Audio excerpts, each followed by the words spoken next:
നമസ്കാരം. പ്രധാന വാർത്തകൾ.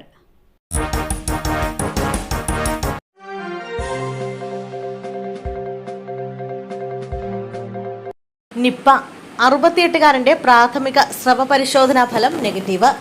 സംസ്ഥാനത്ത് നിപ്പ സ്ഥിരീകരിച്ച സാഹചര്യത്തിൽ Indian council of medical research സംഘം ഇന്ന് എത്തുമെന്ന് Kozhikode medical college principal doctor KG Sajith. 4 ശാസ്ത്രജ്ഞരും 2 ടെക്നിക്കൽ വിദഗ്ധരുമാണ് സംഘത്തിലുണ്ടാവുക. മെഡിക്കൽ കോളേജിലെ ചികിത്സാ സംവിധാനങ്ങൾ ശക്തിപ്പെടുത്തുന്നതിന്റെ ഭാഗമായി നിപ്പ പ്രതിരോധത്തിൽ പ്രത്യേക പരിശീലനം ലഭിച്ച ഒരു ടീമിനെ നിയോഗിക്കാൻ ആരോഗ്യമന്ത്രിയുടെ നേതൃത്വത്തിൽ ചേർന്ന യോഗത്തിൽ തീരുമാനമെടുത്തു. 4 സംഘമാണ് മെഡിക്കൽ കോളേജിൽ ചുമതലയേൽക്കുക. നിപ്പ വൈറസ് ബാധ സംശയിക്കുന്നവരുടെ സ്രവ പരിശോധന കൂടുതൽ എളുപ്പമാക്കുന്നതിന് മൊബൈൽ BSL-3 ലബോറട്ടറി നാളെ രാവിലെ കോഴിക്കോട് മെഡിക്കൽ കോളേജിൽ എത്തിച്ചേരും. ഇതോടെ പൂനെ നാഷണൽ വൈറോളജി ഇൻസ്റ്റിറ്റ്യൂട്ടിൽ നിന്നുള്ള സ്രവ പരിശോധന ഇവിടെ വെച്ച് തന്നെ നടത്താനും ഫലം വേഗത്തിൽ തന്നെ ലഭ്യമാക്കാനും സാധിക്കും.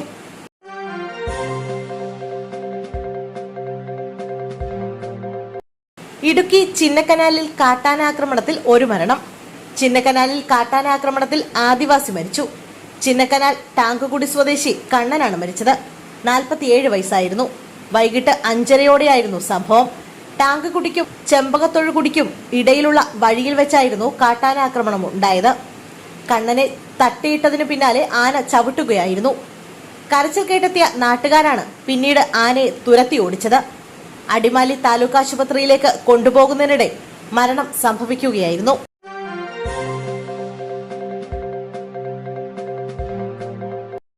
മുതുകാട് കായലിൽ മുങ്ങിക്കാണാതായ ഒരാൾ മരിച്ചു. തിരച്ചിൽ തുടരുന്നു. ചങ്ങരംകുളത്തിനടുത്ത് മുതുകാട് കായലിൽ കാണാതായ 3 പേരിൽ ഒരാൾ മരിച്ചു. ഒരാളെ രക്ഷപ്പെടുത്തി ആശുപത്രിയിലേക്ക് മാറ്റി.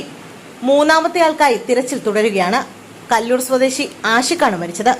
23 വയസ്സായിരുന്നു. ചങ്ങരംകുളം ചിയാനൂർ സ്വദേശി പ്രസാദിനെയാണ് രക്ഷപ്പെടുത്തിയത്.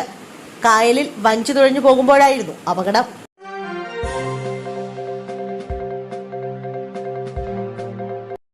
ദുരിതാശ്വാസ ക്യാമ്പുകളായി പ്രവർത്തിക്കുന്ന സ്കൂളുകൾക്ക് അവധി. ദുരിതാശ്വാസ ക്യാമ്പുകൾ പ്രവർത്തിക്കുന്ന സ്കൂളുകൾക്ക് തിങ്കളാഴ്ച അവധി നൽകി ജില്ലാ കളക്ടർ. വയനാട് ജില്ലയിലെ സ്കൂളുകൾക്കാണ് അവധി. അതേസമയം വരും ദിവസങ്ങളിൽ സംസ്ഥാനത്ത് ഒറ്റപ്പെട്ട ഇടങ്ങളിൽ ശക്തമായ മഴ തുടരുമെന്ന് കേന്ദ്ര കാലാവസ്ഥാ നിരീക്ഷണ കേന്ദ്രം അറിയിച്ചു. 2 ജില്ലകളിൽ യെല്ലോ അലർട്ട് പ്രഖ്യാപിച്ചിട്ടുണ്ട്. കണ്ണൂർ, കാസർഗോഡ് ജില്ലകളിലാണ് അലർട്ട്.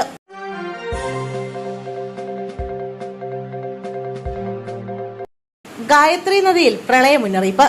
നദികളിലെ ജലനിരപ്പ് അപകടകരമായി ഉയരുന്ന സാഹചര്യത്തിൽ കേന്ദ്ര ജല കമ്മീഷൻ യെല്ലോ അലർട്ട് പ്രഖ്യാപിച്ചിട്ടുണ്ട്. നദിയുടെ തീരപ്രദേശത്ത് താമസിക്കുന്നവർ ജാഗ്രത പുലർത്തണമെന്നാണ് മുന്നറിയിപ്പ്.